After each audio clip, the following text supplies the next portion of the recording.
Bien, alors nous passons maintenant à la communication de M. Yves Messen, qui est maître de conférence à l'Université de Lorraine, habilité à diriger des recherches en théologie, qui est spécialiste de l'œuvre de Maître Eckhart et travaille également sur Saint-Augustin et sur la question du langage en théologie. Il est notamment l'auteur de L'être et le bien, relecture phénoménologique et de Percée de l'ego, Maître Eckhart en phénoménologie, et enfin d'un ouvrage récent de 2021, Opérativité du langage chez Maître Eckhart, dans la collection Philosophes médiévaux chez Peters. Merci à vous et merci beaucoup à la fois à Philippe et Emmanuel de m'avoir invité à ce colloque. Je parlerai, on avait dit qu'on avait des auteurs de différentes disciplines. Je ne vais pas prendre la casquette de théologien au sens où je ferai une réception théologique de la pensée de Bernanos, mais plutôt une esthétique théologique à même le texte et à partir de l'éthos de sainteté. Mais je vous laisse, je vais directement commencer. Dans les années 20, ça fait une bonne centaine d'années, on voit naître un nouveau climat spirituel et littéraire. Sous le soleil de Satan, paru en librairie en avril 1926, si je ne me trompe, incarne une révolution par rapport à l'esthétique jusque-là dominante. À l'instar de Proust, Bernanos est désigné comme un nouveau génie par les plus grands critiques littéraires de l'époque, Léo Daudet, Frédéric Lefebvre, qu'on vient de citer, Paul Soudet. Rompant avec les habitudes et les tabous, le romancier ose mettre en scène des personnages en prise avec le surnaturel. Le jeu des conflits et des sentiments pathétiques est la matière d'un drame de la sainteté. L'expression est de Joseph Jurt dans Sous le soleil de Satan, la réception critique. Il y va d'un surgissement de la sainteté à plein bain de l'existence. Le classique récit hagiographique, avec son style policé, est remplacé par un drame dont le cadre est celui d'une nature tourmentée tant à l'extérieur qu'à l'intérieur. On a parlé de parallélisme du paysage. En effet, chez Bernanos, l'environnement immédiat se met au diapason des soubresauts du cœur. La vie est un combat, une guerre permanente qui ne laisse personne en repos. Nous sommes à la guerre, que veux-tu ? Il faut regarder l'ennemi en face, faire face. On l'a plusieurs fois cité, encore maintenant. Comme il disait, souviens-toi, c'était sa devise, faire face. Voilà qui permet d'entendre que Bernanos considérait Sous le soleil de Satan comme un roman de temps de guerre. Pourtant, qui y chercherait une narration d'événements de cette douloureuse période n'y trouverait pas les descriptions attendues. Devant l'étonnement de Frédéric Lefebvre, lors d'une interview pour les Nouvelles littéraires, Bernanos s'explique « Ah, voilà, il faut d'abord savoir comment je l'ai écrit. On peut dire de lui ce qu'on voudra. On peut réellement tout dire. Je m'y suis engagé à fond. Je m'y suis totalement donné. » Bernanos écrit de la même façon qu'il a vécu la guerre, en s'engageant à fond, en cherchant à survivre au sein de l'horreur. Il écrit avec toute son énergie, sans aucune retenue. Bernanos écrit à corps perdu. Cette modalité, on la retrouve à chaque page de son œuvre. Contrairement à d'autres romanciers, il ne cherche pas à raconter la vie dans les tranchées où il s'était retrouvé avec le 6e régiment des dragons dès février 1915. Il ne dresse pas un tableau, comme si on pouvait encore narrer un spectacle dont on pourrait se tenir à distance. Non, la souffrance lui est entrée par tous les pores de la peau. Il en a été affecté, au point que les mots étaient devenus dérisoires. Avec les corps perdus sur le champ de bataille, c'est le sens même de la langue et de son usage habituel, familier, qui avait été comme confisqué. Et je cite dans cette interview à Frédéric Lefebvre, « On nous avait tout pris. Oui, quiconque tenait une plume à ce moment-là s'est trouvé dans l'obligation de reconquérir sa propre langue, de la rejeter à la forge. Les mots les plus sûrs étaient pipés. Les plus grands étaient vides, claquaient dans la main. Plus que les mots eux-mêmes, c'était précisément la manière de s'en servir qui devait être revue. Communiquer ce qu'on avait vécu nécessitait une refonte de la création littéraire. Le style de Bernanos dérogeait en effet aux règles de la composition en vigueur, si bien que, à côté des éloges, certains critiques ont été assez virulents. Les parties du récit sont mal liées, ce qui donne au lecteur la pénible impression de n'avoir devant lui que des morceaux disparates. C'est Raymond Escolier dans Le Petit Journal en 26. Il faut dire en effet qu'avec Bernanos, le lecteur est quelque peu malmené, et on l'a vu en ces 2 jours. Le lecteur est quelque peu malmené, le fil de l'intrigue n'apparaît pas de manière claire dans ces romans. La plupart du temps, on y entre comme par effraction, alors que les événements sont déjà en route. Elle ouvrit doucement la porte et resta un moment sur le seuil, immobile, tenant levée sa main de mitaine noire. La joie. « Qui va là ? C'est toi, Fémie ?» Un crime. Elle a pris ce petit visage à pleine main, ses longues mains, et regarde Steny dans les yeux avec une audace tranquille. Monsieur Wynne. Et où est Blanche ? Dialogue des Carmélites. Au beau milieu d'une intrigue commencée avant qu'il ne survienne, le lecteur tente d'avancer qu'à un cas. Il a affaire à des bribes éparses qu'il lui appartient de mettre ensemble. On a beaucoup parlé de cet effort du lecteur, de cette lecture difficile.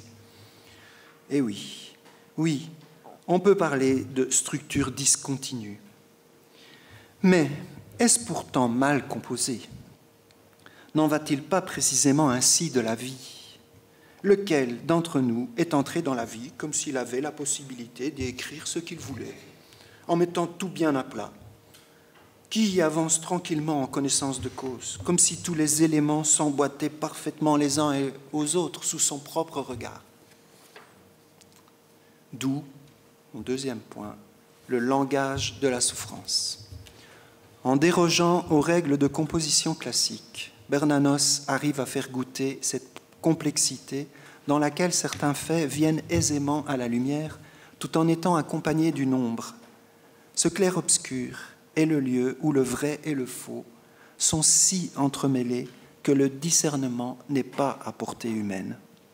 Mais celui qui y consent s'avance avec une nouvelle assurance. Ce n'est guère l'assurance de ceux qui survolent tout. Position de surplomb, fait penser à des choses. L'entrelac ou le surplomb, hein, Manuel ? Oui, n'entend pas. De ceux qui survolent de tout leur regard englobant, omnivoyant, mais de ceux qui, parce qu'ils font l'expérience de la souffrance, sont capables d'entrevoir le point névralgique d'une situation. Le curé d'Ambricourt sont de ceux-là, et la comtesse en est sidérée. Cette manière de parler, cette assurance, ma parole, je crois rêver. Voyons, soyez francs. Vous me prenez pour une mauvaise mère, une marâtre ? Je ne me permets pas de vous juger. Alors, je ne me permets pas non plus de juger mademoiselle, mais j'ai l'expérience de la souffrance. Je sais ce que c'est. À votre âge, l'âge n'y fait rien. Je sais aussi que la souffrance a son langage, qu'on ne doit pas la prendre au mot, la condamner sur ses paroles, qu'elle blasphème tout, société, famille, patrie. Voilà les fameux grands mots. Dieu même. Vous approuvez cela peut-être ? Je n'approuve pas, j'essaye de comprendre. Un prêtre est comme un médecin. Il ne doit pas avoir peur des plaies, du pus, de la sanie. Toutes les plaies de l'âme suppurent, madame. Elle a pâli brusquement et fait le geste de se lever. Voilà pourquoi je n'ai pas retenu les paroles de mademoiselle. Je n'en avais d'ailleurs pas le droit. Un prêtre n'a d'attention que pour la souffrance, si elle est vraie. Qu'importe les mots qu'il exprime. Et serait-il autant de mensonges ? Oui, le mensonge et la vérité sont sur le même plan, jolie morale. Je ne suis pas un professeur de morale, ai-je dit.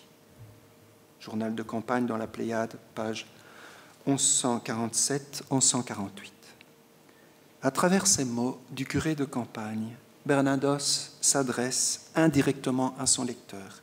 C'est précisément par le langage indirect qui est cher à Kierkegaard que cette expérience religieuse peut se dire. Dans cette modalité, on ne peut plus en rester au niveau strictement sémantique, propositionnel. En effet, dans ce qui atteint la chair, le mensonge et la vérité s'entremêlent. Cela transparaît dans le dialogue du curé d'Ambricourt lorsqu'il vient avertir Madame la Comtesse du danger encouru par sa fille, Mademoiselle Chantal, venue se confier à lui. Il révèle le langage de la souffrance, de l'auto-affection, dirions-nous avec Michel Henry, si on est du côté de la phénoménologie. Bernanos tourne le dos au système de la double liste, le vrai et le faux, le moral et l'immoral. La distinction du bien et du mal ne se règle pas à coup de rappel de l'enseignement doctrinal, ecclésial ou catéchétique. Il s'agit d'amour, d'un cœur qui tremble pour la vie de l'autre, la vie en perdition, le combattant de la première ligne, poitrine contre poitrine. Expression de Bernanos. S'engage pleinement pour sauver les vies là où il les sent menacées. Il s'agit de tenter de sauver des corps en perdition, perdus ou presque. Mais souvent, les jeux sont déjà faits. Comme dans les tranchées, les héros sont des combattants qui assistent à la mort en direct. Ils la voient venir sans pouvoir l'empêcher de s'abattre et les corps sont perdus d'avance. Troisième point, imaginaire du possible à la décision. Du possible à la décision. On a parlé de la décision. Le lecteur pourrait se rebeller contre une vision qui lui paraîtra pessimiste. Bernanos revient-il à la tragédie antique tout en falsifiant sa composition? Personnages aux prises avec leur passion, imbibés par l'alcool, la déchéance psychologique et physique, la misère crasseuse, la perversité et la méchanceté sont au rendez-vous. Les descriptions nous font assister à leur progression sournoise, leur manigance. Celui qui a déjà regardé un arbre se faire enlacer par un lierre peut comprendre de quoi il s'agit. Au départ, l'arbre est vigoureux. Et le petit lierre qui rampe à son pied paraît dérisoire, comme certaines statues de Marie où on voit un tout petit serpent. Mais il en existe d'autres un peu plus impressionnantes. Mais peu à peu, le lierre prend de la puissance en enserrant le tronc de sa victime, en montant jusqu'à ses ramures. Il finira par l'étouffer complètement, la laissant dessécher. Voilà l'image qui me vient en lisant Bernanos. Cependant, le roman ne s'arrête pas là. Même dans cette chute, et je remercie beaucoup Philippe pour ces ouvrages que j'ai eu l'occasion de lire sur la question de la chute, après avoir dit des choses un peu dures tout à l'heure, les personnages gardent en eux une lumière que rien, pas même le pire, ne parvient à éteindre. C'est là que se trouve la beauté du roman de Bernanos. Le plus étonnant, le plus paradoxal est précisément que même s'ils finissent par sombrer, et j'ai beaucoup aimé ce que Sylvie Germain nous a montré à propos de la seconde mouchette et cette lecture de porter vers les eaux, j'ai beaucoup aimé ça, mais même s'ils finissent par sombrer, les personnages sont comme libérés et sauvés par une grâce qui dépasse l'événement factuel. Que l'issue soit le meurtre, le suicide, la mort n'a pas le dernier mot. Avec Bernanos, on assiste à une herméneutique du corps perdu, et j'ai beaucoup aimé cette expression, un d'entre nous qui a dit « mais tout est dans la lumière de la résurrection d'avance ». On assiste à une herméneutique du corps perdu. Et c'est ça que je voudrais exprimer, c'est là qu'est le théologique pour moi. Dans la lutte pour ne pas sombrer, l'imaginaire revêt une grande importance. Bernanos se plaît à envisager les possibles, avant qu'une voie ne prenne le pas sur les autres et qu'advienne le dénouement.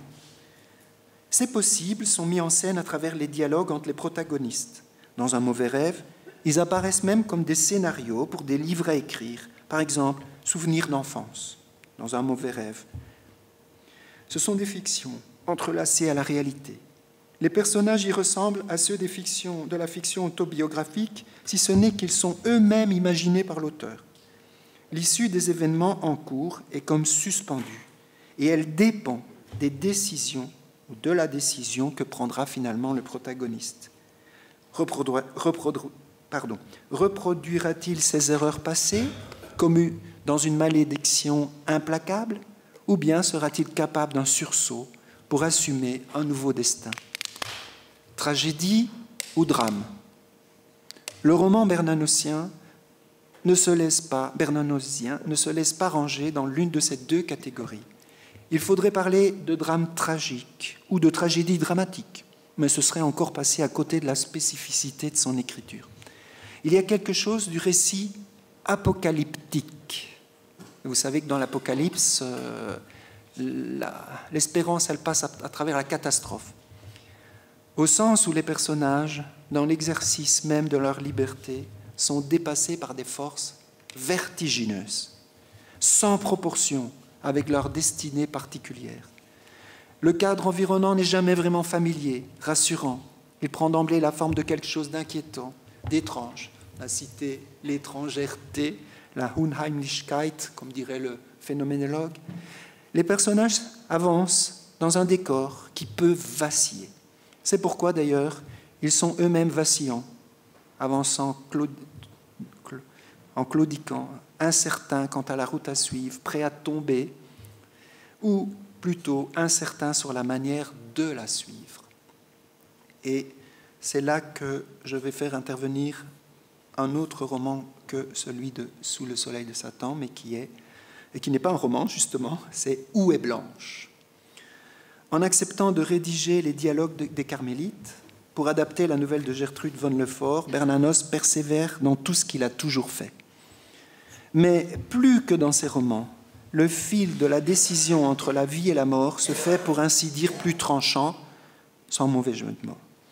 Les mobiles qui poussent chacun ou chacune à agir viennent ici à la lumière à travers des dialogues incisifs tout autant que décisifs. Le personnage qui focalise l'attention est Blanche, Blanche de la force, Blanche de la faiblesse. Telle est l'oscillation dramatico-tragique des dialogues. Avant que ne monte la menace de la guillotine, la peur, bien compréhensible, a déjà envahi Blanche. Mais cette crainte, c'est d'abord envers le monde qu'elle s'élève. Le monde est seulement pour moi un élément où je ne saurais vivre. Ce « où » est une première réponse à la question par laquelle la pièce commence. Mais où est Blanche? Comme on dirait, où en est Blanche? Au début du second tableau, la prieure répond à Blanche, qui s'estime déjà bien avancée dans la voie du détachement, qu'elle ne pourrait désormais revenir en arrière.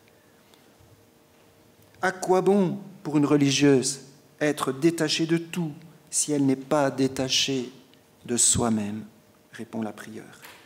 La question se porte d'emblée autour de la force et de la faiblesse et la possibilité de vaincre la nature. Vaincre et non pas forcer. La distinction est de conséquence. À vouloir forcer la nature, on ne réussit qu'à manquer de naturel. Ce que Dieu demande à ses filles, et on peut tous l'entendre, fils ou filles, ce n'est pas de donner chaque jour la comédie à sa majesté, mais de le servir. Une bonne servante est toujours où elle doit être et ne se fait jamais remarquer. C'est dans le Dialogue des Carmélites, tableau 2, dans la Pléiade, c'est 1582-83. Être où l'on doit être, voilà le secret. Ce lieu ne peut en aucun cas correspondre à une voie ostentatrice de suite de Dieu. Et on l'a bien vu dans la question de la mystique, qui ressemblerait à de la commedia dell'arte. Mais cela n'est pas facile, comme le voudrait Blanche, de passer inaperçu. Le désirer trop ardemment réduit grandement les chances de réussite. D'autant que l'héroïsme, la vie héroïque, attire en effet la jeune aristocrate. C'est sans doute le grand sujet de ce scénario des Carmélites que d'en dire davantage sur ce que d'aucuns regardent comme de l'héroïsme. On a parlé de la lecture de Jeanne d'Arc et ça m'a beaucoup intéressé. Comme si la montée à l'échafaud dépendait d'un courage de bâton. Blanche, qui sera précisément la dernière à l'échafaud, die Letzte am Schafott, selon le titre donné par Gertrude von Lefort, va la prendre à ses dépens. C'est en effet le caractère même du héros qui est revisité par Bernanos ici. Contrairement à son modèle grec, le modèle du saint, car c'est finalement de cela qu'il s'agit, ne s'identifie pas à faire acte de bravoure en toutes circonstances. Qu'il soit de nature peureuse, voire couarde, ou de nature plus courageuse, le saint se reconnaît à une seule attitude, celle de se jeter à corps perdu dans la volonté de Dieu. Et je cite ce très beau passage du dialogue des Carmélites, page 662. Le courage peut être bien aussi une fantasmagorie du démon. Une autre. Chacun de nous risque ainsi de se débattre avec son courage ou sa peur, comme un fou qui joue avec son ombre. Une seule chose importe, c'est que, brave ou lâche, nous nous trouvions toujours là où Dieu nous veut, nous fiant à lui pour le reste. Oui, il n'est d'autre remède à la peur que de se jeter à corps perdu dans la volonté de Dieu, ainsi qu'un cerf poursuivi par les chiens dans l'eau fraîche et noire. Remarquons que la métaphore du cerf, pour quelqu'un qui travaille sur les mystiques rénants, ça lui parle, parce qu'elle n'est pas neuve, c'est un classique des sermons spirituels médiévaux chez Jean Toller. Et vous savez que c'est dans la joie, Bernanos cite la vie de Toller, il connaissait. Mais ici, Bernanos l'adapte dans le sens où l'eau fraîche et noire isole tout à coup le cerf de ses poursuivants. N'étant plus en prise directe avec leurs crocs et leurs griffes, le voici suffisamment libre pour retrouver le sens de ses mouvements, au moins un instant. Se jeter à corps perdu dans la volonté de Dieu, étrangement, empêche que le corps soit perdu définitivement. En effet, en s'y jetant, parce qu'il y a une décision, Blanche trouvera la force de se diriger in extremis vers l'échafaud, mais précisément tout le sens de son engagement, lequel passe par l'implication corporelle, lui est par le fait même rendu.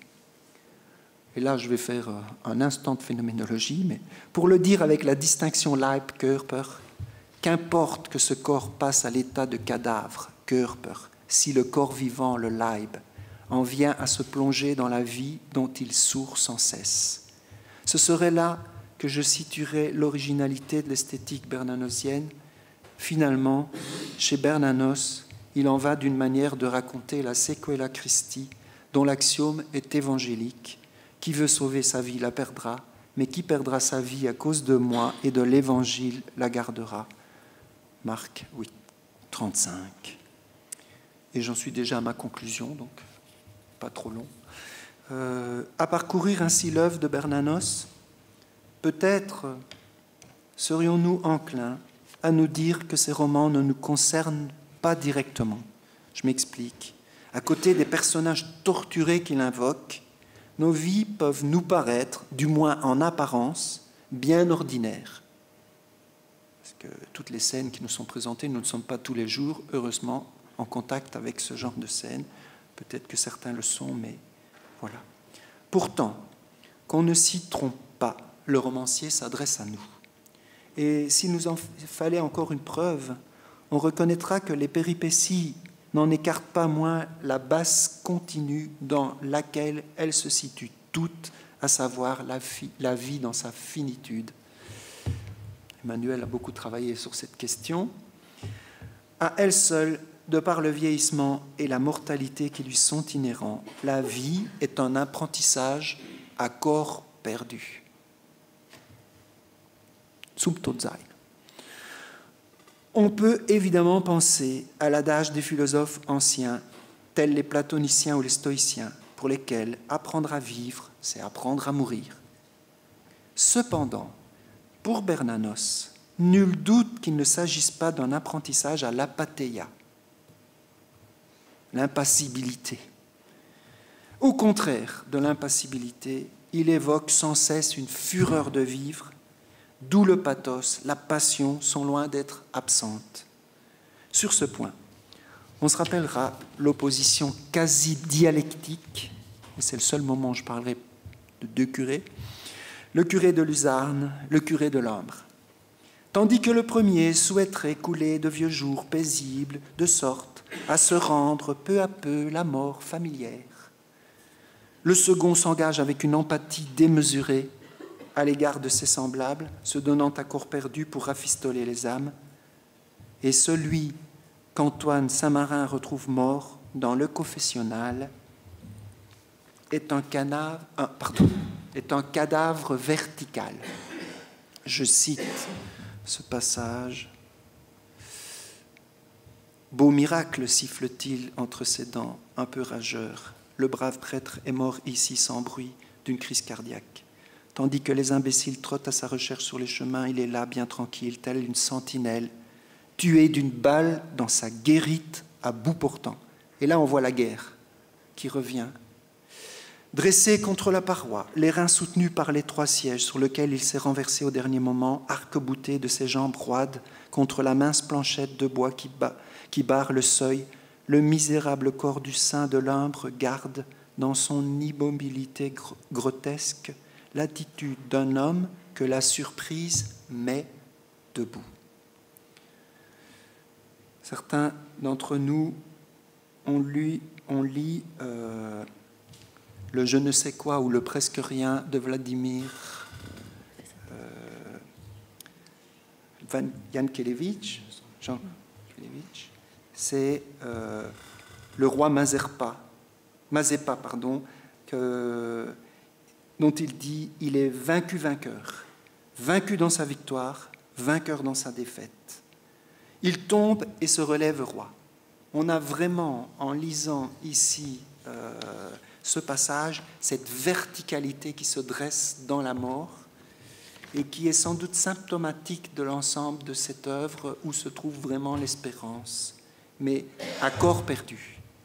Et l'auteur du Cierge Pascal, est-ce qu'il l'avait déjà compris lorsqu'il s'était exclamé, et je terminerai par cette citation du Soleil de Satan, page 292, dans laquelle, vous serez attentifs, il y a la seconde emploi de l'expression « à corps perdu ». Il n'y en a que deux, je pense, sauf si on m'en trouve une troisième ou une quatrième chez Bernanos. Et si les bigots savaient peindre, au fond, nous sommes dupes, l'abbé, repique et capot.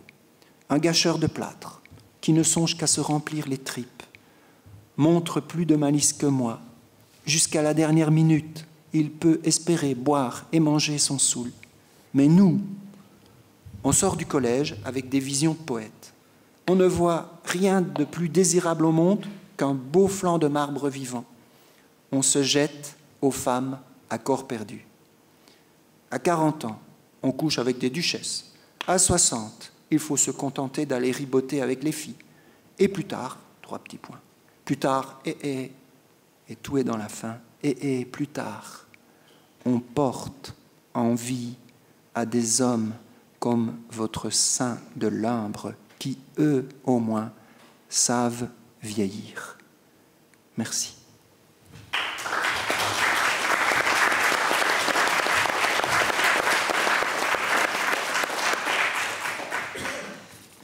Merci, monsieur, pour cette réflexion transversale sur l'œuvre de Bernanos, avec des références philosophiques qui sont apparues, des références phénoménologiques. Je pense qu'on a un petit peu de temps pour les questions. Moi, je voudrais revenir sur une petite chose, et ensuite la parole sera donnée à la salle. J'ai cru comprendre à un moment donné que vous disiez que Bernanos s'opposait à un enseignement moral, doctrinal ou catéchétique. Je ne crois pas qu'il s'y oppose, il le transpose, il l'écrit en d'autres termes. Vous êtes bien d'accord? Je suis tout à fait d'accord. C'est-à-dire qu'il ne l'exprime pas en proposition, voilà, propositionnellement, il le transpose. Voilà, mais je suis tout à fait d'accord. J'ai été un peu, un peu dialectique dans ma présentation. Alors, la parole est maintenant à la salle. Si vous avez des questions à poser ou des choses à ajouter.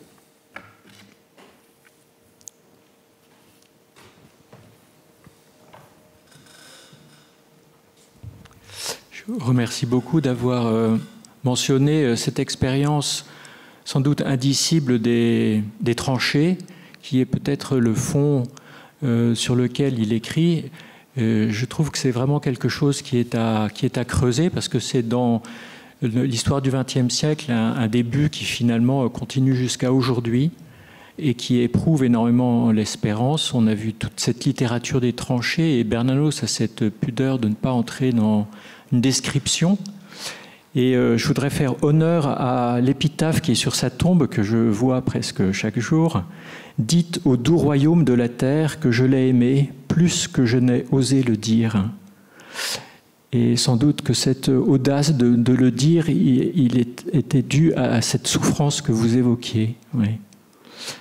Et puis tout à l'heure, je levais la main simplement pour dire que dans l'Église byzantine, le mariage est appelé couronnement, parce qu'il n'est pas seulement considéré comme la guérison de la concupiscence, mais l'appel du Saint-Esprit qui vient transfigurer l'amour humain. Voilà. Je vous remercie beaucoup d'avoir rappelé cette épitaphe sur la tombe qui est magnifique. Mais ce que vous soulignez, pour moi, en effet, c'est le lieu d'où il parle.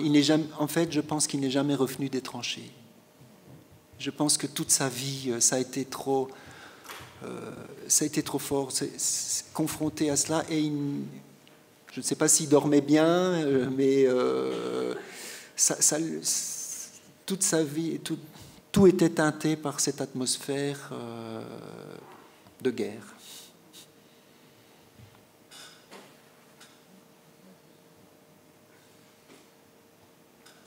Y a-t-il d'autres personnes qui veulent intervenir? Oui, madame.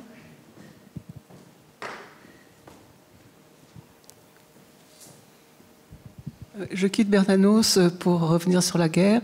Il y a un très bel écrit de Teilhard de Chardin sur effectivement la nostalgie du front qui interroge beaucoup et qui ouvre le débat. Je ne connais pas du tout ce texte, mais pour ma part, j'emploierais pas le mot nostalgie pour Bernanos parce que je crois que c'est quelque chose qui lui est... S'il avait pu l'éviter, ce n'est pas qu'il a le...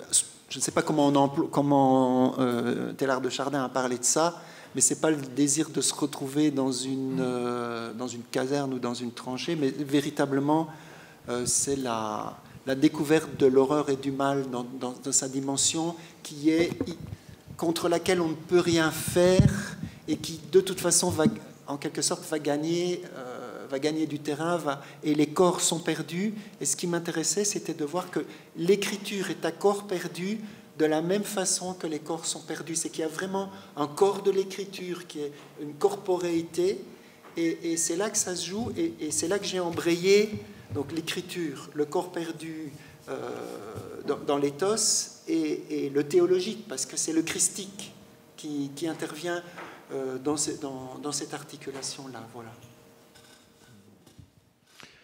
Non, moi, je voulais effectivement saluer tout ce qui a été dit sur le rapport de Bernanos à la Première Guerre mondiale et à la vie des tranchées. D'une part, effectivement, le refus chez lui extrêmement violent de la propagande officielle, de la culture poilue, première chose. Deuxièmement, l'expérience qu'il a fait après la guerre, je dirais, de la mise à l'écart de ce qu'il appelait lui-même une sorte de corps de moines soldats, de personnages gênants par la puissance de leur expérience et l'intensité de leur témoignage. Il dit très bien que les anciens combattants, après, avaient une charge telle qu'il fallait... Les affaires reprennent, la politique reprend, merci pour tout ce que vous avez fait, mais bon, en ce qui vous concerne, c'est terminé.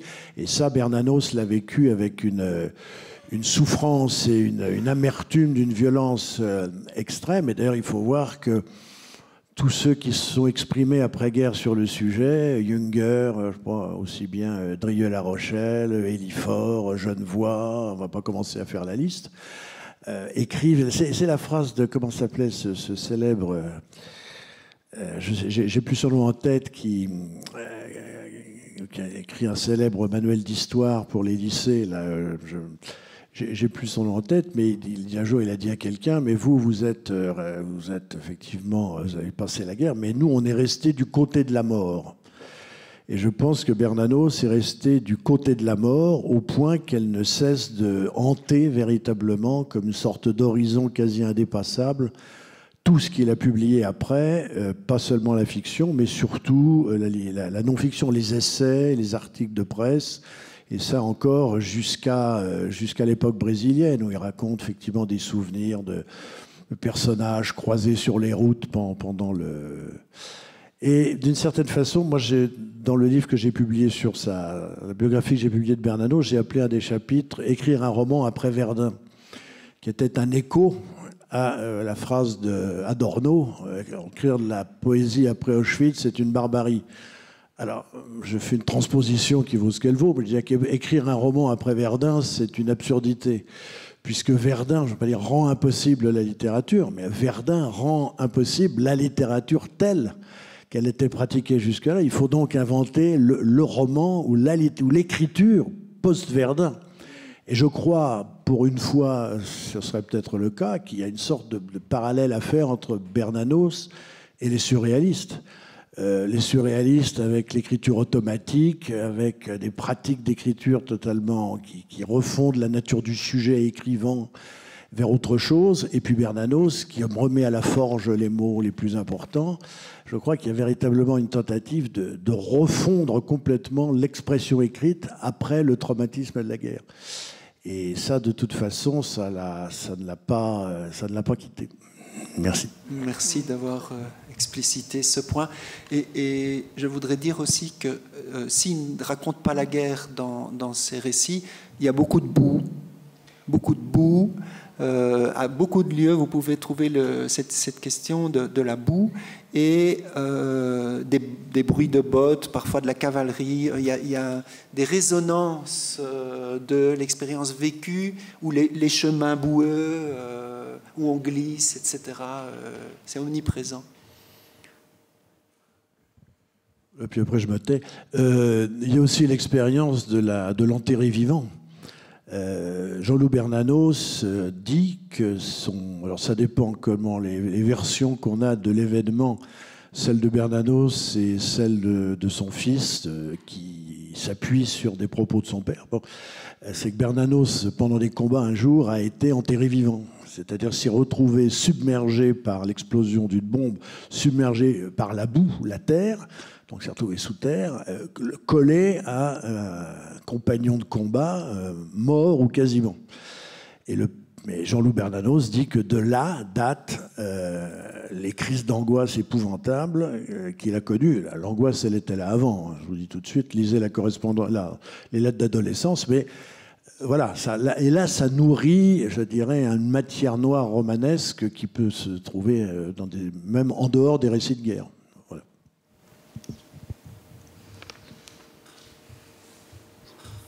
Si vous le voulez bien, je pose une petite question encore. Pour faire le lien avec la question que vous m'aviez posée hier, alors je parlais d'état d'âme et on parlait plutôt de l'âme cette fois et pas du corps. Alors si on envisage chez ces personnages de Bernanos une âme à corps perdu, qu'est-ce que ça donnerait? Est-ce qu'elle perd quelque chose de particulier avec ce corps? Est-ce qu'il y a que donnerait cette alchimie un peu particulière d'une âme à corps perdu?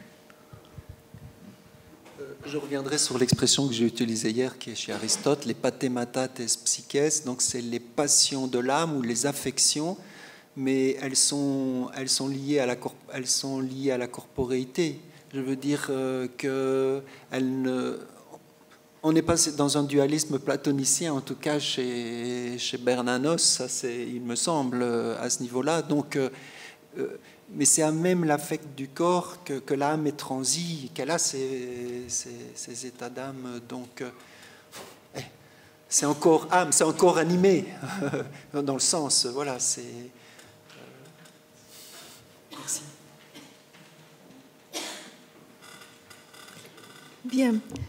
Alors, je crois que cette première partie de l'après-midi est terminée. Il y a une petite pause jusqu'à 17h, c'est bien ça ?